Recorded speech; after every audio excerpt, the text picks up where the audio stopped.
Expanding reality. Christian Yordanov, welcome to the show, man. You are a dear friend. You had me on your incredible show, Connecting Minds, which will be, of course, located down in the show notes, my friend. You look and sound better than ever. You and I have been hanging out here, having a great time. So I figured we'd let the audience in on it. How are you today, my friend? Brendan, I'm great. Thank you so much for having me. This is such a special occasion for me that I did my hair good and I wore 2 colognes for you. The 2 colognes. Thank you, Christian. Because it's an audio medium, brother. I mean, no one's gonna know that you're wearing 2 colognes, but I love it anyway. I'm grateful for the ridiculousness. Thank you, brother. Welcome. For my audience that's not too familiar with you, if you don't mind, all the ways, of course, located down in the show notes to find him. But audio-wise, here for my audience that's not too familiar with you, if you don't mind, let us know who you are, brother. I am a simple boy from the village. That I'm from Bulgaria originally. I've lived abroad most of my life, or at least 2/3 of my life. I've been in, here and there, Ireland, South Africa. I've lived in Spain. I'm in Portugal now for the last 5 years. And I am one of those people that have a ton of different interests. I guess I must be like you. Actually, I'd love to find out your birth date later. I'd love to I have this amazing book about the secret language of birthdays. And it's uncannily, what's written about my birthday is uncanny. The guy might as well have been spying on me for the last 37 years to write that freaking 2-pager on my birthday. But so I feel like that's why we connect so well, is a lot of varied interests. And one of my big interests is health. And sort of some of my more recent projects is 3 years ago in 2020, I published a book on autism that I've been researching since 2018.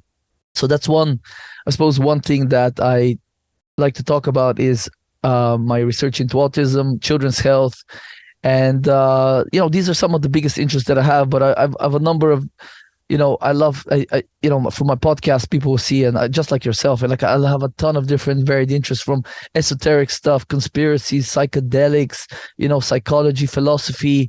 And I love the fact that my wife, she's gotten used to me now, where every 3 months there's a new hobby. I have a new hobby, and she's like, "Oh my God, what will it be next?" She's always like, "I wonder what will." Like, but at this point, the anxiety factor has been taken out. So she's like, very early on, even like almost 5 years. We're together like 7 years next week, and like 5 years ago already, she was like, "I don't think I will ever be bored with you." No. So that's a little bit about me. That's perfect. And congratulations on your successful relationship. Thank 7 you, is the year that my wife and I's relationship changed. Now, is that together 7 or married 7? Together 7. Got you. 2 years married soon. Got you. Okay, it was 7 years married that ours really took kind of an interesting turn. And that's a real benchmark for marriages. So we'll talk about it when you hit that mark, which you will successfully. Just y'all will dance by together. And how long are you together? We will be married just here in a couple of months. We'll have been married 9 years. Wow. We've been together 13. Yeah. Wow, bro. Yeah, but amazing. at the 7-year marriage mark is a big one. And we started looking at other, finding that phenomena in other couples as well. It's like 5, like 1 is huge, and then 3 is huge, 5 is huge, and 7 is really huge. Love that. Yeah. And it's just really interesting benchmarks where you just really kind of shed these layers, and you either submit to the process or you really, really thrive together. And so it's just this really interesting thing that we found. But back to you, my friend. Yes, Autism Wellbeing Plan, how to get your child healthy, as well as your podcast, Connecting Minds, and Autism and Children's Health will be located down in the show notes, dude. My wife and I listened to your show on Tinfoil Hat, and I'd gone on your show before we'd listened to that, and my wife was asking, she was like, whose show were you just on when we had gone out? And I'd shown her, and so we listened to your episode on Tinfoil Hat, and dude, just what you talk about and the way that you present health, and the reverence that you have for other folks' empowerment towards their children's and their own health is what I'm so impressed with this. And we are going to get into some freaky woo-woo stuff as well. But I'd like for you to talk to us, if you don't mind, about the hidden health problems. I call them opportunities in disguise, but some of the autism hidden opportunities in disguise as far as the health industry goes? You mean in general or for autism? Yeah, for autism. For autism, yeah. So actually, when I was doing my functional diagnostic nutrition course, the guy that started the functional diagnostic nutrition, very very awesome guy. I've had him on my podcast. He actually, that's how he frames when you run a lab test. Let's say you do a urine test, and you discover some type of what let's say a researcher might call an abnormality, or an aberrant something or other. He would call them, those are excuse me, those are opportunities to improve health.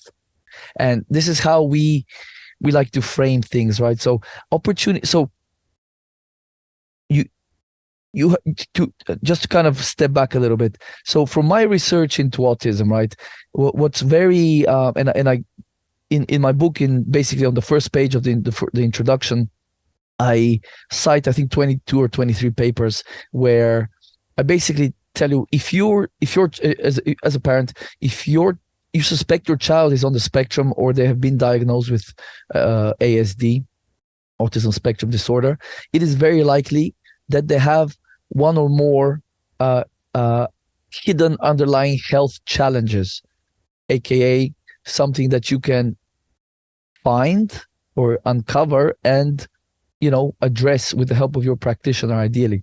And these health challenges or opportunities to improve health include things around the microbiota. A lot of these kids have, bacteria and yeast that shouldn't necessarily be there or in such large numbers. They have some immune dysregulation, food sensitivities, which goes hand in hand with gut stuff and immune dysregulation, accumulation of toxic metals and chemicals, sort of decreased capacity to detoxify foreign compounds like that, and so on and so forth, nutrient deficiencies. And I love how you frame it, is because these are opportunities for the parent. Once this isn't too complex, right? The book is 300 pages long, and it could have been easily double that. But at the crux of it, it's 3 or 4 things you need to do. So you run 3 or 4 tests as a parent with the help of your doctor or practitioner, whatever practitioner you're working with, and we just analyze the person's metabolism. And this goes for any person that may not be currently in an optimal state of health, or someone that are doing okay, they think, but they want to be better, or they want to thrive better, or they want to age slower, or they want to increase athletic performance or increase mental performance. Let's say they're an author, performer of some kind, actor, and it's always the same things. They just express themselves in different ways in different people. And if you have enough, let's say, imbalances that accumulate over the entire metabolism over a long enough period of time, that can cause some type of dysfunction,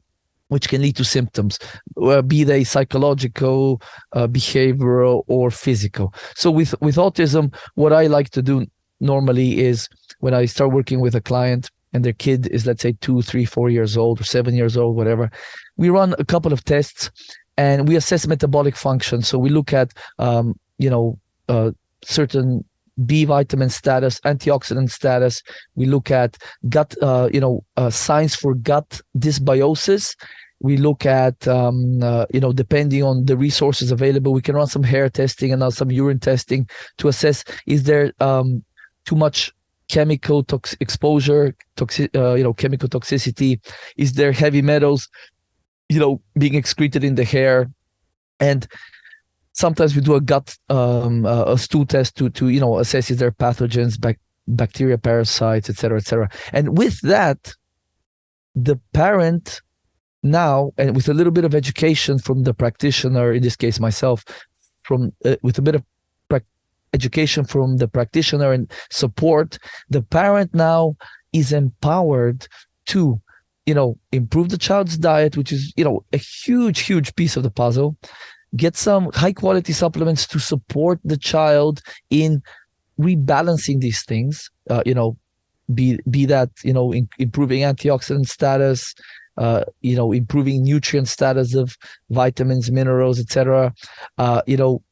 coaxing out the bad bacteria, let's quote unquote, or the pathogenic bacteria or the opportunistic bacteria. A lot of these are not necessarily bad, but they're opportunistic. So if you have an imbalance in the gut, they will overwhelm the good microbiota. So with a little bit of herbal support, some probiotics, a little bit of lifestyle interventions, I think that these are super important. Adding a shower filter so you don't get chlorine on the skin and inhaled when your child is bathing. Getting a reverse osmosis system to make the water more pristine. Obviously, organic food, I already mentioned, diet is a huge aspect. So reducing the toxins coming in through the diet. And then, of course, the vitamins, minerals, so we improve. Basically, the point of this whole sort of program is to remove the impediments to the child's development. So when a child is born, I love to talk about how when a child is born, the vital force is just radiating out of this child. And it takes a lot, like we're actually very resilient as humans, right? It takes a lot to get somebody to, develop overt symptoms and disease. So a child with, unfortunately, the world is a little bit polluted, in case folks haven't noticed. So these kids, even though they're under tremendous, stress physiologically, they're still able to grow, develop, and develop cognitively and physically. But some kids, as we can see, the process is slowed down because of nutrient deficiencies, gut imbalances, immune aberrations, and so on and so forth. So if we remove these impediments, these are the opportunities that we're talking about. These are opportunities to uncover, identify hidden impediments to health. And we are now the opportunities to, fix the little issues here and there, remove those impediments. Now the child is allowed to thrive as much as possible, as much as their genetic potential will allow. And this is, again, we do this with, I've worked with people from the age of 2 to the age of 72. And with an adult, with someone with gut dysfunction, with someone like again that just wants to be a better programmer, the factors that impede our thriving and optimal health are pretty much the same across the board. It's about identifying what that person's particular set of circumstances are, what their healing opportunities are, and then again, you're teaching the person or the parent how to do it themselves, or to help their child do it. We're not like practitioners of our kind. We're actually educators, and I think this is wherein lies the secret to improving the state of things, the state of the health of the general population. Is literally it's educating young kids, parents to be, new parents, anybody that with the eyes to see and the ears to hear. If we can educate folks, no matter what part of the journey they're on, we now have an opportunity for that person to basically change like you like to say sometimes, step into a new timeline. So imagine you get a 26-year-old couple, and we teach them about healthy eating, a little bit of supplementation, how to prepare better for pregnancy. We now have equipped these folks to have a healthier child, make sure that child stays healthy, educate that child how to continue to stay healthy when it's out of the nest, and so on and so forth with their kids, grandkids. And that's now we are laying the foundations for transgenerational health. Yeah, dude. And the way that you do this, the thoughtfulness and mindfulness that you have in this entire approach top down has been so remarkable, man. What would you say the feedback has been for some folks that you have taken from this process through to birth? Have you been able to introduce this to anyone from there and then followed up? Well, I've kind of, the last 2 years, I've been mostly working with this in my family, because my wife and I, she got pregnant in 2021, so that was my biggest sort of project since there. At the moment, I'm kind of getting really deep into the genetics of sort of preconception and pregnancy stuff. So there's a number of different. We've gotten quite far with the genetic side of things. So I'm planning to create a course with my wife to basically educate. It's going to be around pregnancy preparation and recovery, right? But I've not actually worked too closely with like a woman before birth. I've helped with quite a few women recover from like a second pregnancy and so on and so forth. But this process is a little bit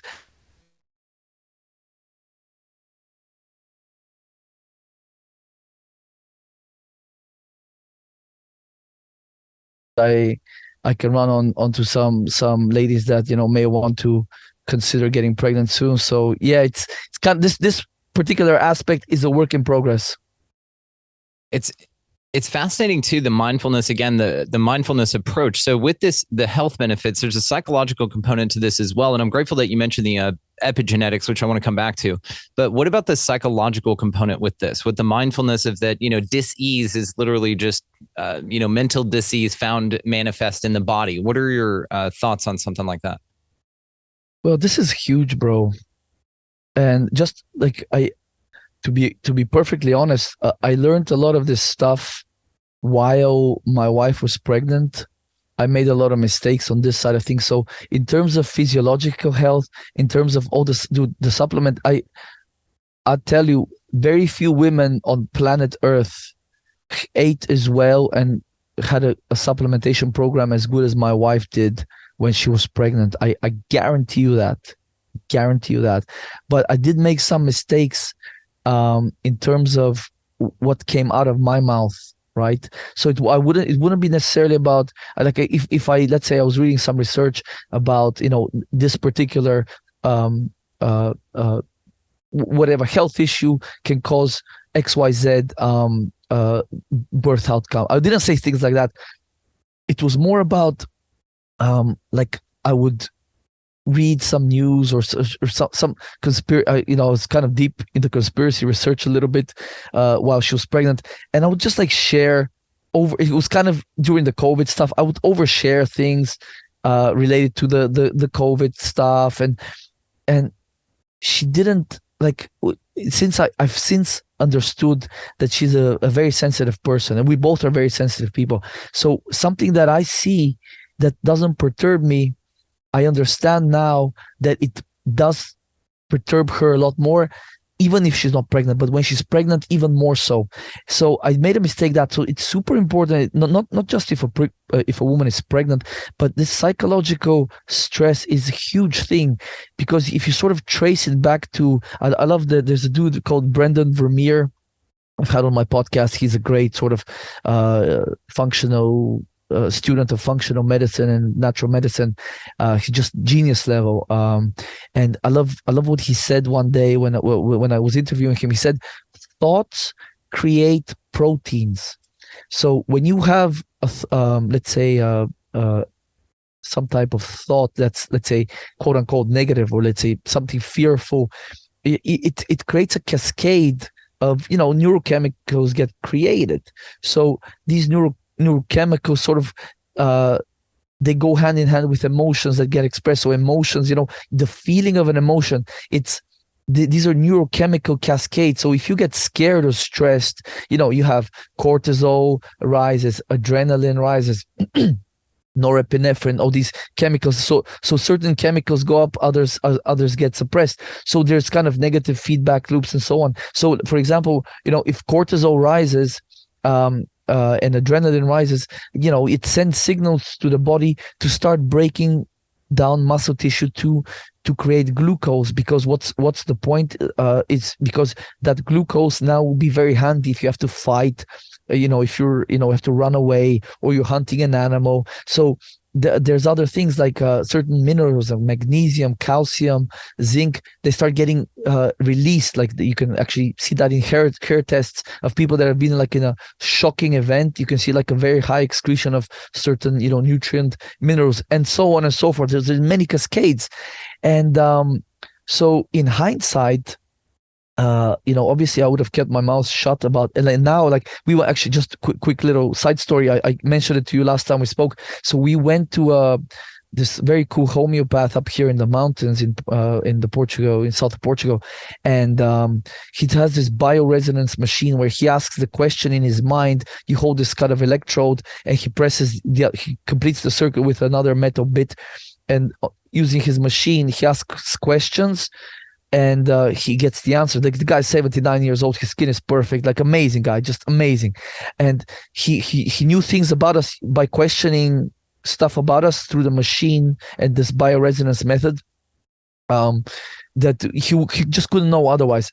So he knew we were both very sensitive people, but when he spoke when he was kind of analyzing my wife, he said that her aura is very open and a couple of the chakras were out of balance. So when your aura is very open, from what I understood, what he said is when your aura is very open, you're like a lot of influence. So you're open to other people's emotions. So she would like, I would sometimes tell her like something happened to a friend, like let's say someone's kid was sick, and she would feel it. So in hindsight, my wife would like feel things that, for me and you, it would be like benign. Just say, oh, like such and such, this dog died, and like, oh, that sucks, I'm sorry to hear that. But you wouldn't be so empathetic that she would feel the pain of the person. So again, in hindsight, had I known this, I guess 2 years ago, I would have just kept my mouth shut for about a lot of things. I would just literally be and now I do that. I'm like, I don't talk about negative things, and she's in a little bit of an kind of a negative sort of moment. I'm always, especially after I talk to you, I'm like always trying to alchemize it, always trying to be positive, and it is having a tremendous impact. So just to answer your question more sort of directly, yes, the psychosocial stress is a huge part of dis-ease and overt disease. And one thing, just a little,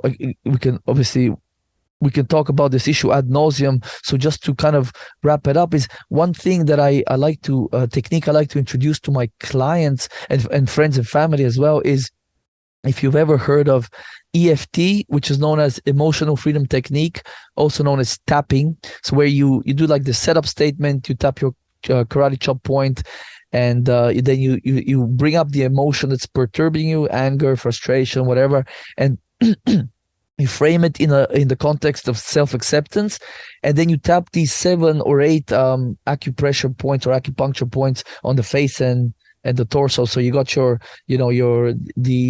the bridge of the nose, the eyebrow, under the eye, and so on and so forth. People, if people are interested, Google Dawson Church basic EFT recipe, and it's like an 8-minute video. He'll explain how to do it, and you learn the technique in 10 minutes, and now you have a tool for life that you can teach to kids. And my wife was doing that, and anytime she's had stress, and even when I get pissed off and whatever, I use it, and I've given it to friends, like when a relative dies or whatever. So, and my mom's with autistic kids, especially.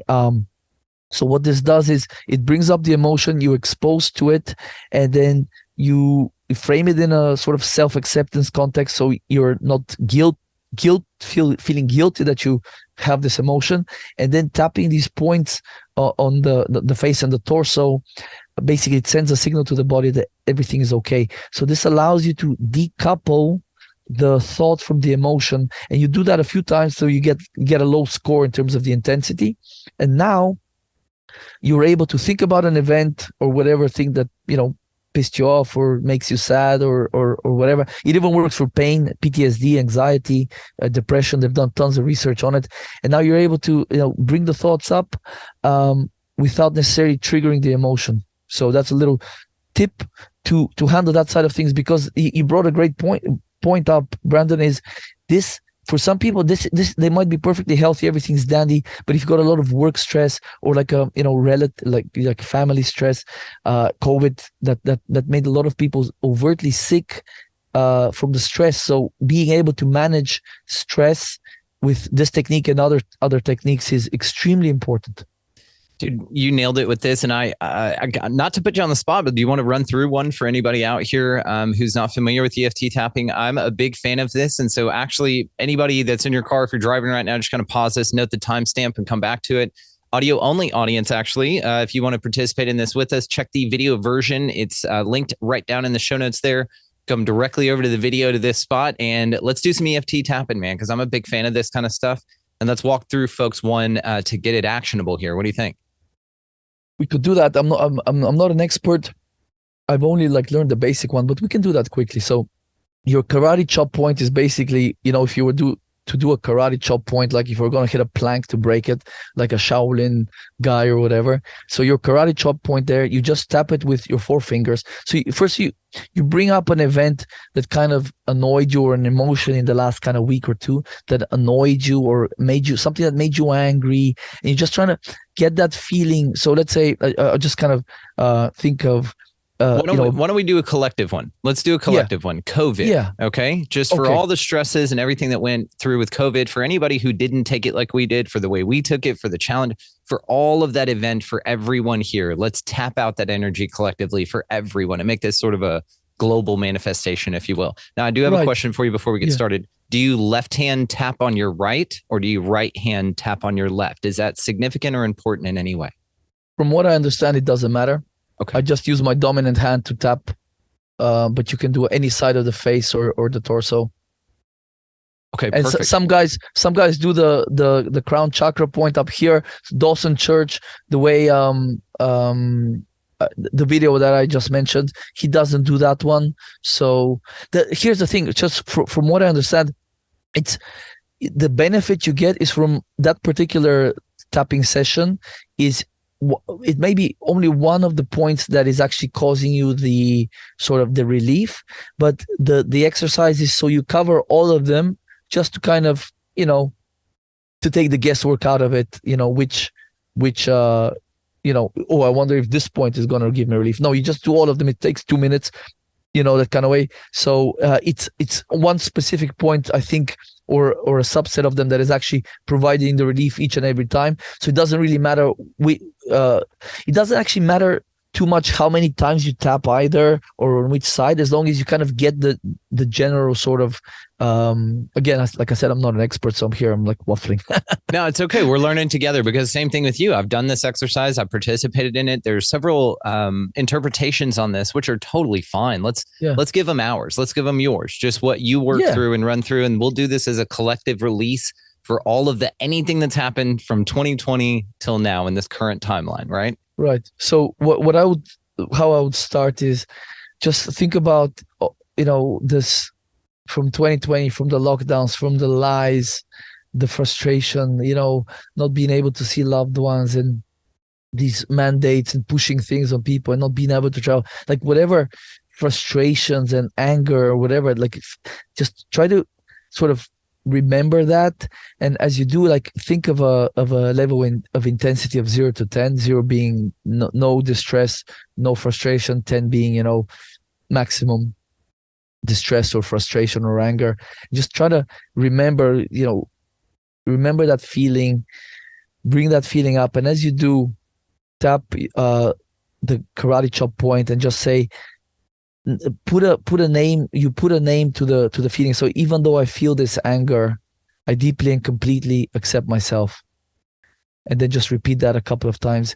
Even though I feel this anger, as you keep tapping, even though I feel this anger, I deeply and completely accept myself. Even though I feel this anger, I deeply and completely accept myself. And now as you tap the points, just repeat the phrase, this anger, and try to keep the feeling sort of in your chest or wherever you feel it, and so you tap the bridge of the nose, this anger, and then the side of the eyebrow, this anger. You tap about 7 times, then under the eye, this anger, and just try to amplify the feeling and just feel the feeling. And then under the nose, this anger, and then under the bottom teeth, just in the kind of up above the chin, this anger. And then the collarbone, you can do the collarbone with two sort of hands. And then under the armpit, this anger. and now you can repeat it more than once. But what Dawson Church, the way he kind of he will let you stop, breathe in, and just kind of evaluate the feeling, and think about or feel the feeling. Has it gone up in intensity? Is it the same? Has it gone down? And to be honest, I feel a little bit lighter in the chest area. That's where I was feeling a little bit of that. Obviously we didn't have time to bring it up fully and think of all the fuckery that happened and stuff, but I do feel lighter. And so what you can do now is, if you're not at a level that you wanted to, let's say you're a 4 and you want to bring it down, you do it again. So you can do the setup statement again and repeat it until you bring it down to like a 1 or a 2. And just as an aside, I was looking briefly at the research. I was doing a video for one of my courses now last week, and so the research, it has shown benefits for people with PTSD, veterans, people with trauma, the folks with depression, anxiety. I'm trying to remember all of them. There was a number of other things. They even did one study where they measured certain biomarkers, like cortisol went down, heart rate variability and heart coherence improved. And there was, I think, the blood systolic and diastolic blood pressure improved after, like, people did, I think, like a 4-day workshop about EFT and stuff like this. So the research shows not only like relief from psychological type traumas and frustrations and whatever else, but I think it's a field, in this particular instance, the field of psychoneuroimmunology, where they study this in more depth. So it's got to do with how obviously psycho mind, neuro, obviously nervous system, psychoneuroimmunology, and there's psychoneuroendocrinoimmunology that has to do with the hormone system. So when you do something as simple as this, you are through the mind, through the nervous system, you're affecting, your hormones that gets released or suppressed or created more of, synthesized less, and that affects your immune system, because those hormones affect the immune system. Everything is like, in the mind body, it's all like one thing. So it's a pretty amazing thing. There's a great little book, just now I forget the name of it, but Dawson Church is the guy. He's got tons of free resources. EFT Universe is the YouTube channel. So EFT,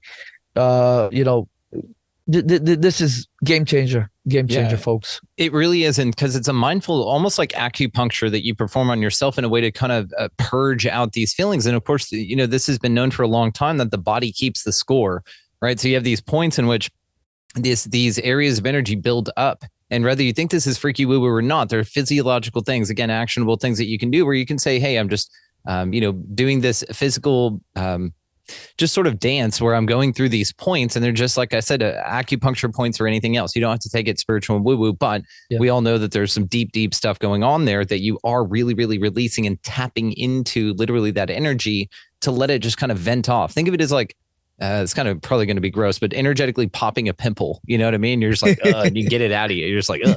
Now, some people are super into that. So some folks are just like, yes, that works great. So we've brought us through. Now, this is a great clean start that you've brought us through with the health of anyone that's beginning to get pregnant through the pregnancy phase. But what about folks that are already here? We have a bunch of babies and kids running around. We also have a bunch of adults running around that would like to probably change things for themselves for the better moving forward. Given the slate that they were given. So what can we do as human beings already sort of exposed to all of these things and not been given the awesome start that the future kids will have been gotten because of you? So what about us? What about all of us out here just kind of kicking around? Well, there's a lot of low-hanging fruit for most folks, I believe, Brandon. And it all starts with just at home, what we do on a daily basis. So lifestyle stuff and habits. And the most important things, and we just to make sure we're on the same page here. This is, if someone, let's say, is reasonably healthy and wants to either get healthier or stay healthy, or has some kind of a health condition and wants to get into better health and as optimally healthy as possible, or someone that is very healthy and wants to get that last 2, 3, 4 percentage points, and is some type of athlete or whatever else. So the principles are the same pretty much, with again slight little tweaks depending on the person. But the most important things, bro, and I'm sure a lot of your listeners will know this, because I know that's the kind of crowd you're attracting, is just awake people that are aware of what's up. And but just to summarize, we have to start with the food and the water. That's absolutely number one. Hey, you know what? Let me actually say it's not number one. The first thing is actually this is actually more interesting. The first thing that is even more important than your food and your water is your breathing, right? Now, a lot of people nowadays, we have this issue of chronic hyperventilation, as the medical term is, but what we just call it over breathing. So there's two components to over breathing. One is breathing at a too high rate, too many breaths per minute, and the other one is taking in too much air every time. So too much big breathing, big breaths, right? And this is actually not optimal breathing. And the third one is, some people have this issue, is mouth breathing some of the time, and some people all of the time. Obviously, not most people are not like that. That is a seriously pathological state of affairs. But mouth breathing is an extremely important thing to address, and this is extremely important in children, because obviously it's a habit, that's a lifelong habit. Now, the reason mouth breathing is not good, just to break it down very simply, when you breathe through the mouth, you expel too much carbon dioxide, and that basically changes your blood pH. And when you have a lower, just to simplify it, oxygen, in order for oxygen to be released from the hemoglobin to your cells, there needs to be a certain concentration of carbon dioxide in the blood. Otherwise, that catalytic action can't happen. So when you breathe, let's say, to give you an example, let's say if anyone wants to try this, that's not driving or operating heavy machinery, if you just go take 20 deep big breaths through the mouth, in and out, not only will that part your throat, sure, get dry throat, but watch what happens to you, right? Now, you will notice, even after I did it like 2 or 3 times, my pulse starts increasing. When you breathe through the mouth, some or all of the time, you're activating your sympathetic or fight or flight nervous system, right? And that obviously, that raises your pulse. It causes, cortisol and these sympathetic hormones and messengers, and norepinephrine, epinephrine or adrenaline, cortisol. These get released, and now you've also lowered your carbon dioxide levels. Now you're actually, ironically, breathing more means you're less oxygenated.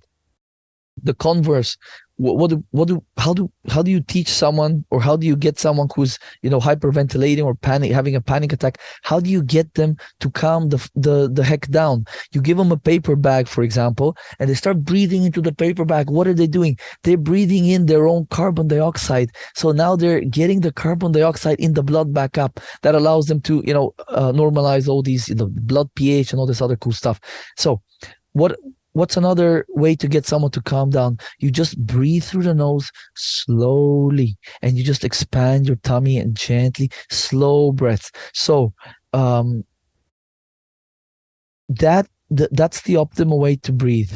Breathing through the nose slowly and gently. And people that have trouble with mouth breathing at night, by the way, I should say I studied breathing with one of the foremost experts on breathing in the world, Patrick McKeown. If you want, Brandon, I can connect you with him. I'd be honored. Let me make a note of it, bro.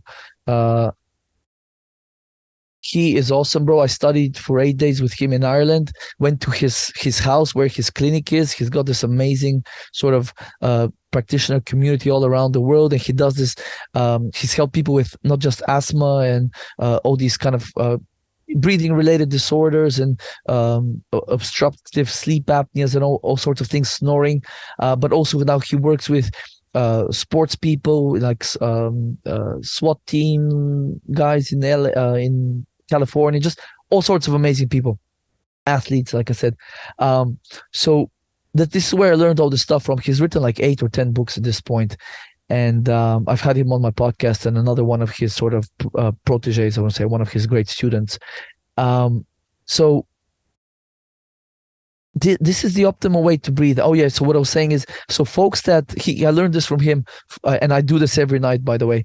Folks that breathe through the mouth at night, they will wake up with a dry mouth. They will not be as refreshed, and there's a number of other deleterious effects. So what we do is like. What I do is I tape my mouth with some 3M micropore tape, inch wide. I just put a strip of tape on my mouth, so that forces me to breathe nasally throughout the night. And the reason for that is just my lower lip is very, very short. It doesn't, my mouth just opens up naturally. So, but most folks that have tried this, it's a game changer. Just they wake, like even the first night they do it, they just sleep so much better. Because think about it, imagine for 8 hours, if you mouth breathe somewhere all of the time for 8 hours, and it messes with your blood pH and it's activating your sympathetic fight or flight nervous system. Like you have to be in a parasympathetic state in order to sleep well, to be rest and digest state. So that's a little technique, little pro tip there. But yeah, so it's another one of those things where we could go on and on, but let's leave it there. Folks can look up Patrick McKeown, the Buteco Clinic. There's a lot of resources if you have any sort of breathing stuff. Or and just to add, the reason it's important for kids to teach them nasal breathing from an early age is when your mouth is open all the time, your tongue is sort of like, it's compressed. When you close your mouth and the tongue is at the top of sort of your palate, it's more splayed out laterally to the sides, and that pushes your teeth out to the sides, and that actually in small kids it sort of creates a wide jaw, so it creates the right environment for facial and jaw development, and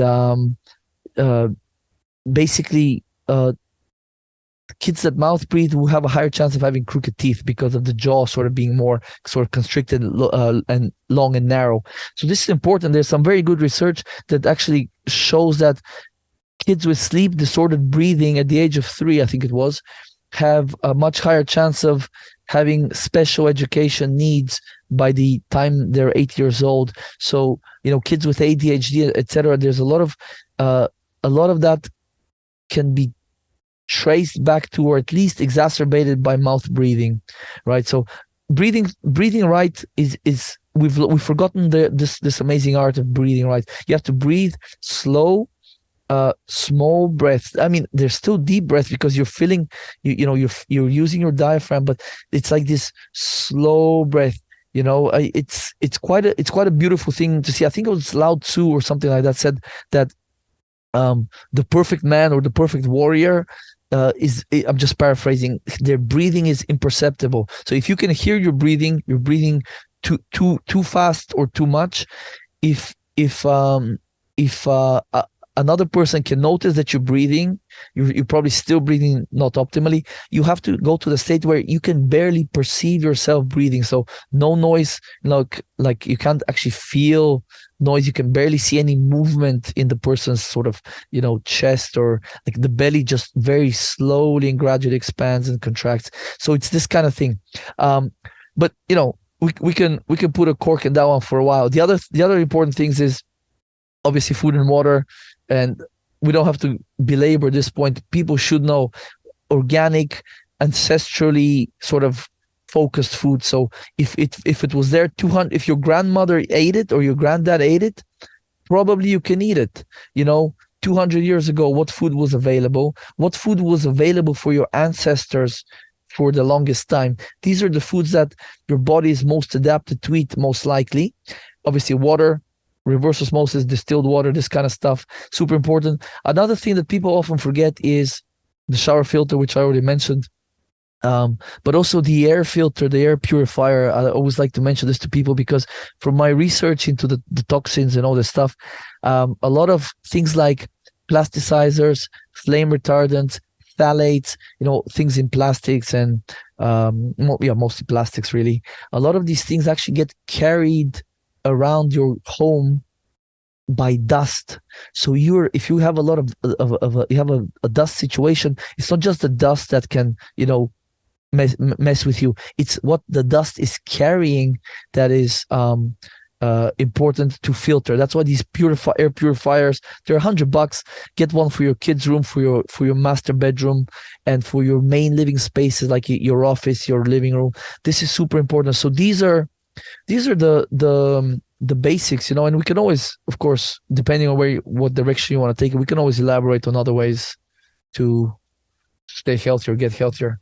Yeah, I love it because you make us paranoid as shit from all the shit like just floating around in the air now. And now I'm just going to process out how we do have an air purifier. And now I just can't stop thinking about going and turning it on. But anyway, you have all these wonderful actionable things, but it's just about being mindful, set it and forget it and move on, because there's early things in this, like your osmosis filter, and then you just set it to change those things out and then you're good to go. But it's like you said, just actionable things that you can put into place, just as like the wish unit here. We're throwing coherent spaces. We're taking all of the ions in the air and changing them. So as well, you can do this with the dust floating around in your house, even mitigate that, but also take the plastics floating around on that. It's things you don't even think about, Christian. So thanks a lot, buddy. But you have all of this stuff, and your website is a phenomenal resource. So all of this stuff is linked up, the water filters, everything like that. So all of it's going to be linked. I did want to come back to epigenetics with you. This idea that things that happened before us affect us now in a way that we cannot do anything about. Now, Dr. Bruce H. Lipton, who I bring up all the time on the show, talks about this at length, about this epigenetic thing, about is it that our genetics predetermine our health, our ideals, our mindset, and even our success or non-success, right? So what are your thoughts on that? I just want to add to this as well that I've heard of people having challenges in life and they were brought, either regressed somehow or got into the Akashic records or somehow intuitively guided to locate the source of their disease in their body now was when they were in the womb with their mom, and their dad and her were like fighting all the time, or like he beat her or something like that. And so there's a big challenge later on that's manifested in this baby that had nothing to do with the situation. Ideally we could take it as far up woo-woo as you want. But that's kind of the question, man, the epigenetic question, as well as the effect that something in the womb has on a baby later on. Yeah, bro, like this is such an awesome question, such a deep topic as well. Like at the moment, whenever I'm not working on like this course that I'm working on at the moment, I'm up to my gills in studies on genetics and this kind of stuff. And man, like where to even begin? So absolutely, things that happen in the womb affect the child for possibly sometimes for life. Just a simple example, it's called something called maternal immune activation. This, when the mother's immune system is activated during pregnancy, this the placenta is not a barrier. It's permeable to many molecules. So a lot of immune molecules, cytokines and messengers and so on, they can get through the placenta and likewise from the fetus out into the mom. And this basically creates the foundations of the immune system of the child. And that has itself, it literally, this turns off certain genes on and off, and the mother's nutrition, right? So for example, certain B vitamins, folate, for example, it's used in, some of them are used in creating DNA, like synthesizing the substrates for DNA, purines, ribidines, nucleosides, nucleotides, all this stuff. So the nutritional status affects us obviously from an epigenetic standpoint. So we have this certain set. Let's just kind of start at the beginning. We have this certain set of genes, and some of us have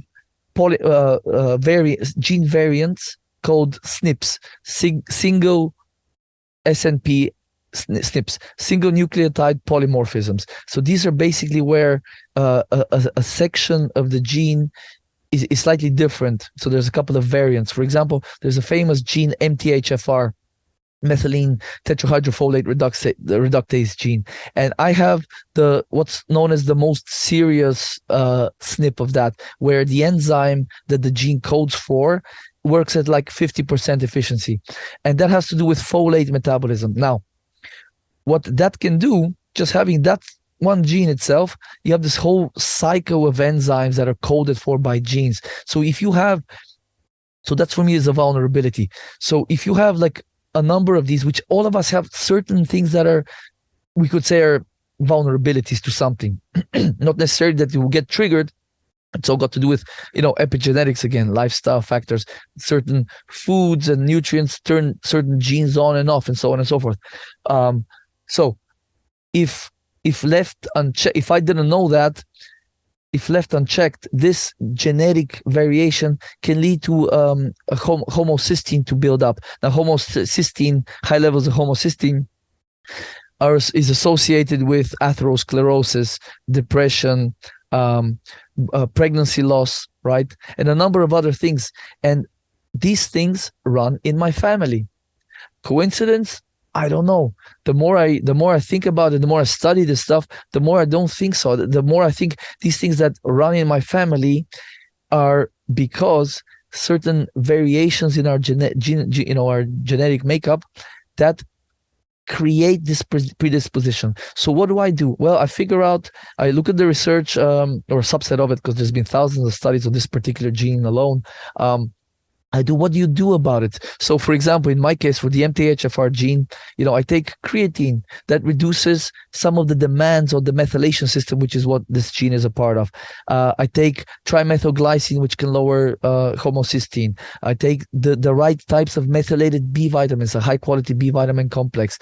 And so this is one gene. So, for example, if we run a genetic panel, and you get like 70 genes like that are well researched, well studied, we can look at a person's genotype for their specific vulnerabilities and say, okay, for example, just another example for myself, I have 2 detoxification genes that are completely missing from my genome. Some people have them, some people don't. Not sure why, but I don't have those 2, which means that the other detoxification enzyme genes, the enzymes that get coded for by those genes, they have to work harder. And one way to upregulate those detoxification enzymes is cruciferous vegetables. And this starts to get very interesting now, bro, about food preferences and eating instinctively. I'll give you another example. This blew my mind. So there's a certain gene called COMT, catechol-O methyltransferase, and this one, it's involved in quite a lot of things, including estrogen metabolism. It breaks down things like dopamine and catechol, norepinephrine catechols are called. So my gene works normal. I have no polymorphisms in it, but what that can do is it can now the enzyme is expressed well. There's a lot of it, and it's working well. That means you break down dopamine too fast. Low dopamine levels. What can that lead to? It can lead to addictive behaviors, thrill seeking, adrenaline seeking. And I definitely have an addictive personality from an early age. Now, interesting thing, my wife, she has a variation of the gene where that enzyme actually works slower. And apparently, quercetin, which is found in onions, can slow that gene down even more. But my detoxification genes, because I have those deletions and some other polymorphisms, in my report, it said that eating cruciferous vegetables and onions and garlic upregulates those genes, so they work better. Now, I'm a massive onion lover in stews, soups, salads, and just anything I cook, I love to slap as much onion in there. My wife, on the other hand, is always like either scooping it out of her plate or is like, don't put too much onion. Always, bro. So in her case, the quercetin in the onion is slowing her gene down, which is already the enzyme is already slow because the gene is expressed, it has a polymorphism. In my case, it's so fast that the onions are slowing me down. So I seem to be not addicted to onions, but like craving onions. Could it be an instinctual thing? And when you start unraveling the layers here, it's absolutely mind-blowing. Now I have some files with research printed, like some thick ass ring binders with research. So I'm only like, I believe I'm only like scratching the surface with my research, but there is so much to be said about the foods that we take in and how they're affecting our the ways our genes are expressed. I think let me stop there in case you kind of have any further questions, because I kind of will go on forever and then forget what you even asked me. No, it's an interesting point, and it's brilliant the way you put it up, because now I'm just curious about my code and just to see why. Because I don't consider myself like a picky eater. It's just I don't. There's a lot of foods that I'm not a fan of, and just for different reasons, aversions, texture, all kinds of stuff. So maybe though it is maybe something to more geared to me genetically to be an aversion. Like I just don't want that. That's fascinating, man. I'm very interested to talk further about. If you want, we can send the DNA kit. You can do a test if you want, or for your wife as well, whatever you want. Dude, let's do this, because I'd be interested to reveal the results to the audience as well, to let them know that you facilitate this and that they can go to you for this. I would, to be honest, I've been offering, because I started working with this lab. Now they're in Europe, and the lab only tests for the genes that you are paying for the report for. They don't do other research. That no fuckery involved. They destroy the sample after 3 months. So these are companies I love to work. So I would love to. I want to see if there's like some type of gene in there that we can upregulate in me to make me as fucking positive and awesome as you. Well, we'll see. Maybe it's like and maybe that's the thing. And that was another question I had for you, because this better be an aligned ass company, because I will say this with all sovereignty and intent, that I do not submit for my bloodline being tracked. Because if they get in there and they find out I'm some sort of, I don't know, super Arcturian or some shit that I don't even know about. You know what I mean? Like in Men in Black, when the chick was like the queen and she didn't even know it. Something like that. Then they'll come out and then the UFOs will come out. Maybe that's something that'll happen from all of this. I'm all about it, though, either way. And I'm sorry. I'm sorry my wife is big into the ancestry stuff. So back in like late 2018 or whatever, dude, we both gave our DNA to fucking 23andMe. So, I got over it, to be honest. I'm not happy about it to this day, but I don't think them having my DNA affects me, or they're powerless to do anything in my, okay, sure. Maybe when they colonize Mars, there'll be a bunch of Christian slaves building the fucking walls or whatever. I don't know. I don't care, bro. Yeah, there's a bunch of secret space versions of us running around out there. Yeah. That's what this is. It's not for anything having to do with you now. They're just grabbing your shit to clone you and make you part of the Clone Wars on some other planet in some other dimension. That's awesome. Yeah. And of course, we say this in jest because I agree with you. Nothing outside of me has sovereignty over me. And so that's interesting, though, because I was going to ask about the 23andMe and what the difference was between this, but it sounds like you said it all with your tone there. So it sounds like you found the version that works. I'll tell you, there's a slight difference with this lab. They only, like, this report is only like 60 or 70 genes. With 23andMe, they give a lot of data. So in my case, I could take a specific gene, like let's say one of these reports, they're on different reports, this company. Let's say a certain report has a gene that I don't have in like their standard report. I can go back to my 23andMe and find that gene and see what if I have a SNP or not, So they give a lot more data. But there's companies that also do whole genome sequencing now that I would, I remember one Black Friday sale they were doing back when I was on Facebook 3-4 years ago, and for $200-$300 you can get your whole genome sequence. So if someone does want all the data, there's other companies that do it. But in what I think is all that data for now is not really necessary, because you want genes that have plenty of research backing the validity. So you want something that has clinical validity, because we don't want to just have correlative things. Oh, this one is associated with cancer, but how is it? Oh, okay, so they studied like 20,000 people, and like there's a weak correlation that we don't want to like induce paranoia with Right. over analysis. You want specific things. So like I said, this MTHFR one, like it's definitely associated with certain, certain pregnancy outcomes, atherosclerosis, depression, and like these are like very actionable things that you can do stuff about with diet, nutrition, and lifestyle. So I feel like these reports, like they're one main report that I'll share with you. I think that is more than enough for most people. There's just fun fact. We're just talking about uh certain of people have certain aversions for foods and certain cravings and stuff. There's actually a gene. I haven't looked into it too deeply yet, but about how you taste bitter things. So in certain people, you're like a sort of, you taste bitter in foods. You're more sensitive to it, and you can be less sensitive. So this is one of those sort of survival mechanisms. So like obviously a lot of poisonous things in nature are bitter. So the quicker you can taste something is bitter, the faster you can like, spit it out or, survive. Yeah. So and like the people who taste cilantro like soap. Like my wife and I love cilantro. We make like street tacos and shit all the time. We love it. Put it in salsa and all that. My sister-in-law though, same vagina, came out of the same mom. And she thinks that cilantro tastes like soap. And so therefore just doesn't care for it and has an aversion to it. Wow. It is interesting. What a fascinating place, dude. And the work you're doing is incredible, man. And so again, all the ways to find him located down below. Before we wrap here, I wanted to ask you about the silliest conspiracy theory, because you go deep into all this kind of stuff. And I really wanted to make sure that we featured your work. Plus, you're going to be back to talk about all kinds of shit, oodles of time. So in the meantime, though, I wanted to kind of dive into what you think just the silliest conspiracy theory is. Just one that you find just absolutely silly and ridiculous.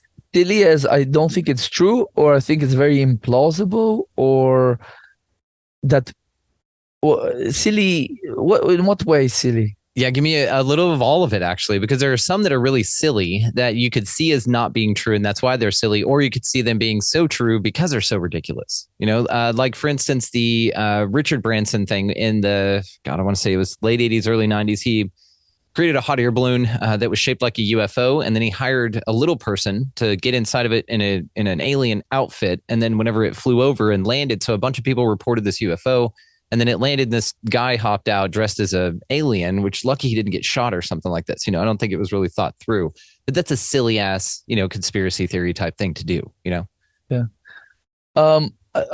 So yesterday I interviewed the dude, Howdy Mikoski, and I'm not saying I think his theory is silly. If I have him on my podcast, I definitely have thought a lot about from a philosophical standpoint.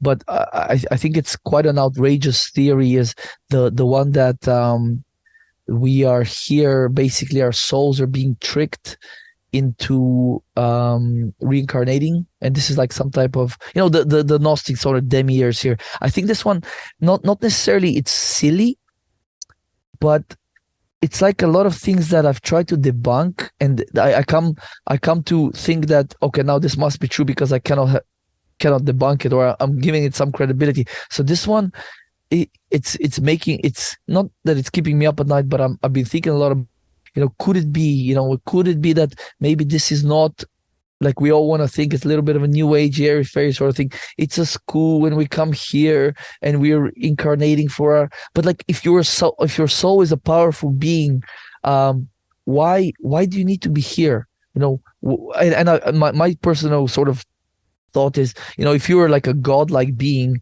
how do you learn and grow and develop? And my sort of argument is, well, you limit yourself in some type of form. Yeah. If you're an expansive, limitless being, you put yourself in a physical form with limitations, and now you make yourself forget, and then you see what it's like to be limited, to have limitations, to not be infinite, to have pain. And so that's kind of I guess the story I tell myself to continue, because I do sort of believe, I definitely believe that it's almost like a religious belief. I don't have necessarily evidence to prove it, that we this is for our benefit, this is for our own good, and the fact that there is pain and suffering is it's just a side of the same coin. This is a duality that we are in. So that's one. Silly. Like, I think this 5D ascension stuff is absolute horse shit, bro. Like, I got one dude. That sends me like this weekly report and literally every fucking week it's the cabal is about to be defeated, a new world, a new monetary system, the quantum financial system. And it's like every weekend, like I just for shits and giggles, I went back a year into it, and it was the same sort of thing with just different details. It's like, yeah, the cabal are close to getting defeated, and it's like, I don't know, bro. To be honest, I don't believe in any of these Anunnakis and that we were seeded by aliens here. I personally don't even believe that this reality is actually a physical reality. I don't believe we are physical beings. I'm more of the sort of belief that we are somewhere, like in the North Pole, let's say, Hyperborea, and we are there in our whatever our true self is. We are now projecting ourselves here into like this grand theater or whatever you want to call it, and we are almost having like a dream. This is the dream, and then when you die, you basically become, or you go back to who you are. This is kind of where I'm at anyway. What's your any sort of, did that sort of answer your question? Or No, it totally did. And it's a great point. I love hearing people's perspectives on this stuff. And it's interesting to hear it through, like I said, just different perspectives. And so what you're talking about here, the Archon soul trap, is sort of what this thing's been called. I've been thinking a lot about this lately. It's just synchronistic that you bring it up, of course.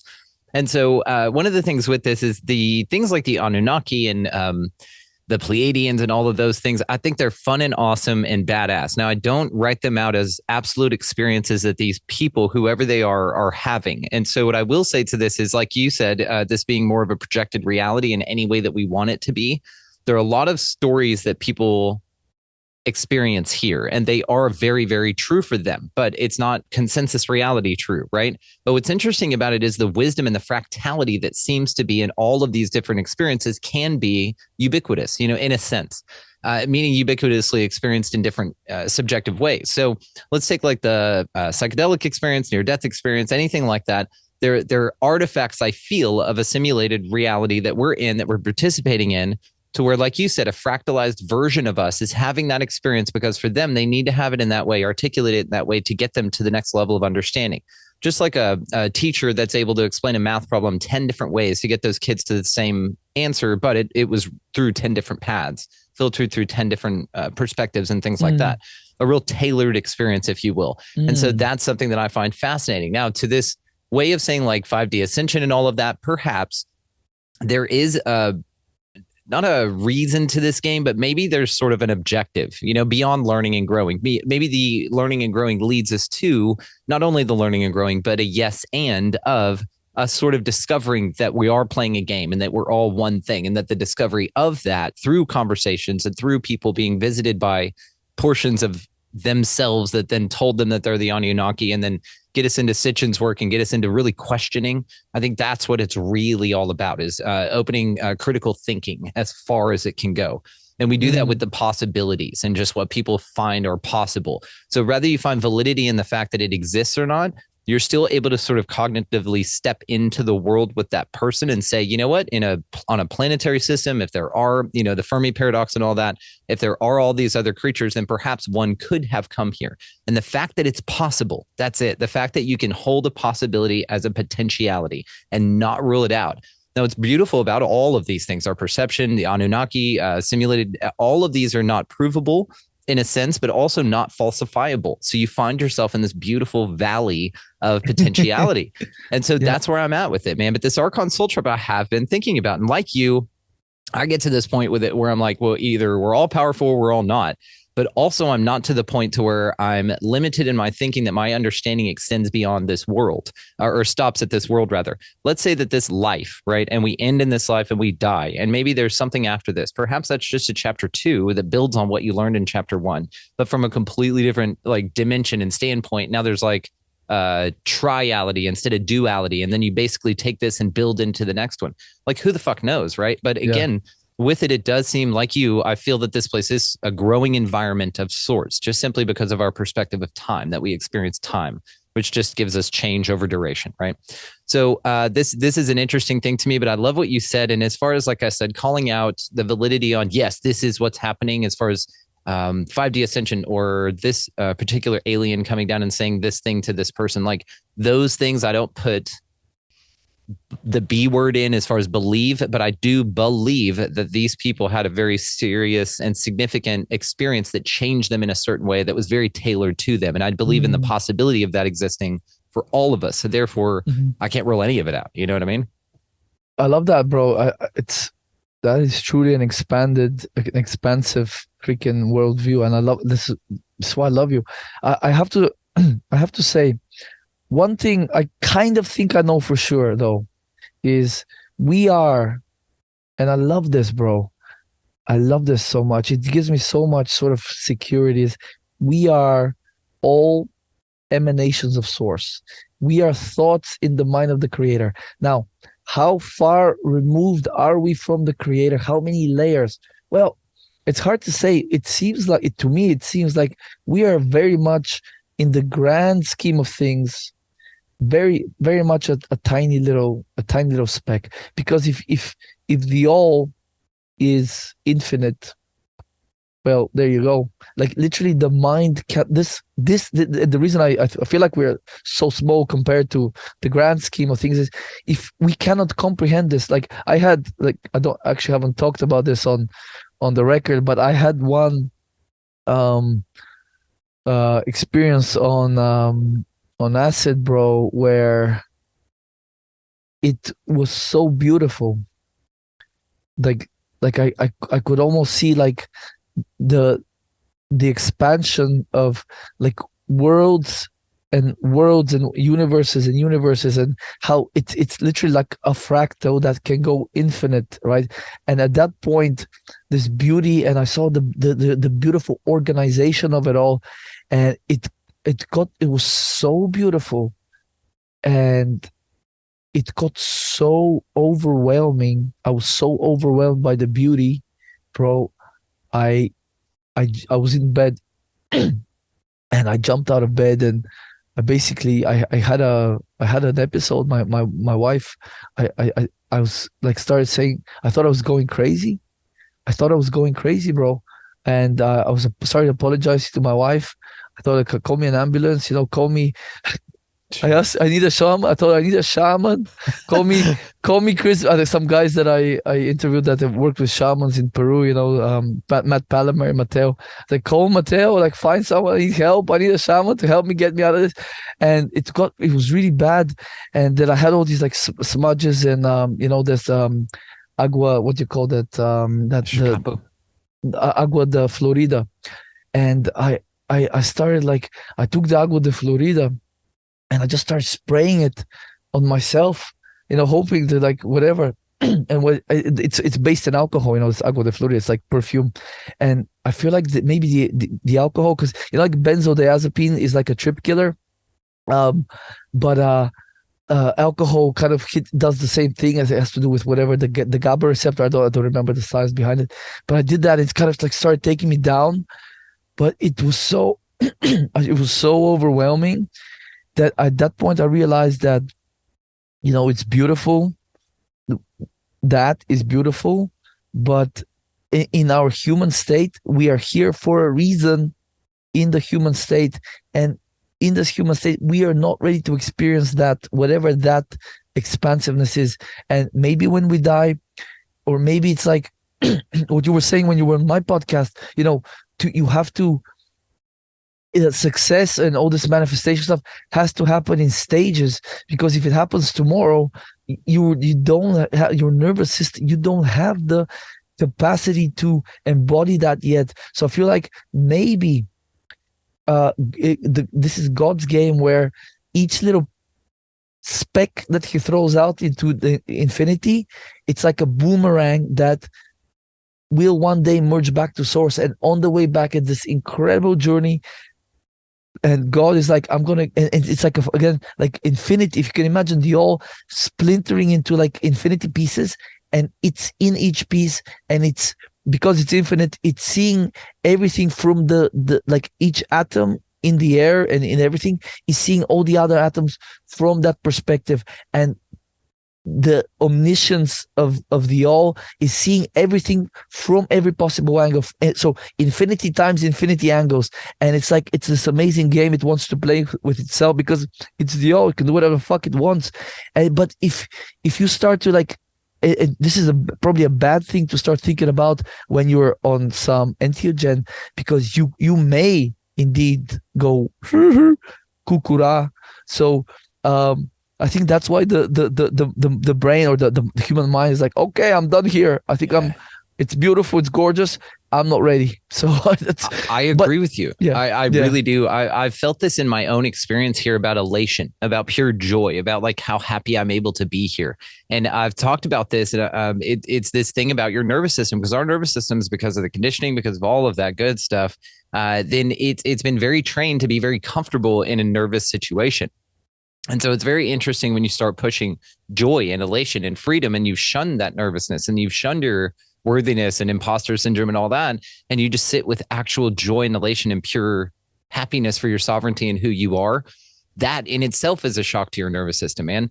And so to what you said as well, these psychedelic experiences, sometimes they put you in that state where you're able to mentally handle it, but it's just almost too much. It's almost too much, and it's beautiful.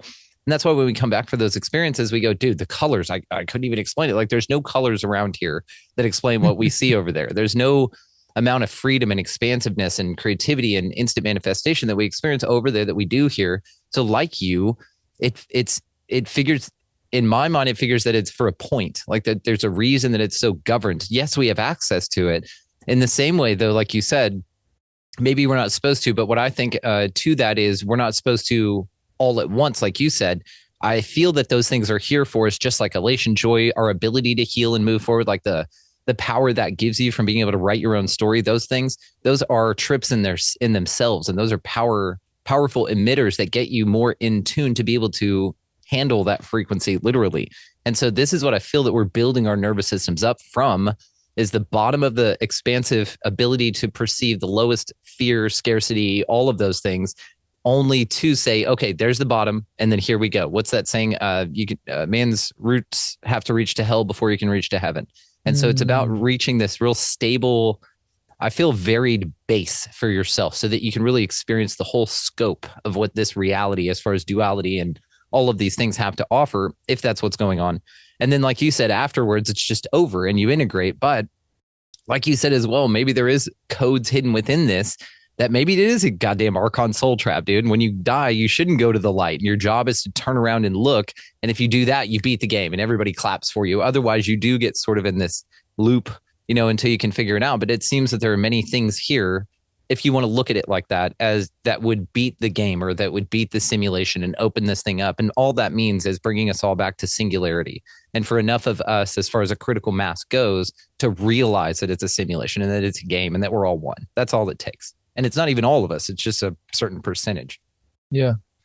One of the sort of holes I kind of want to, like, again, I don't want to believe the demiurge and the sort of the Archon stuff. I don't want to believe it, but again, I am open-minded, I believe. But one of the sort of holes I want to poke in that sort of theory is, well, when you sleep, I don't know if you would agree with me here, but when you sleep, you feel like there is some type of base consciousness, right? You have some type of base awareness, right? So I feel like when you die, at the very least, it will be like that, right? At the very least. And maybe over time, as your senses leave you, that let's say your soul is contained in a body. I don't know if it's a physical thing, but let's say you are contained. So it's like you have this container, this box. When the senses and the body sort of dissipates, that consciousness now is unencumbered. And I feel like at that point, it's some type of potentiality. And if you are primordial consciousness, you're part of the base consciousness that animates everything, that gives the entire the existence, that being is emanating from there. At that point, maybe you are now, a creator. Maybe you are a creator. And the fact that we are all here and we have a consensus reality, because we should not forget that we have consensus reality. I don't subscribe to solipsism, that you create the world and like if I die you're all gone, and that's kind of is a little bit egotistical, I think satanic even.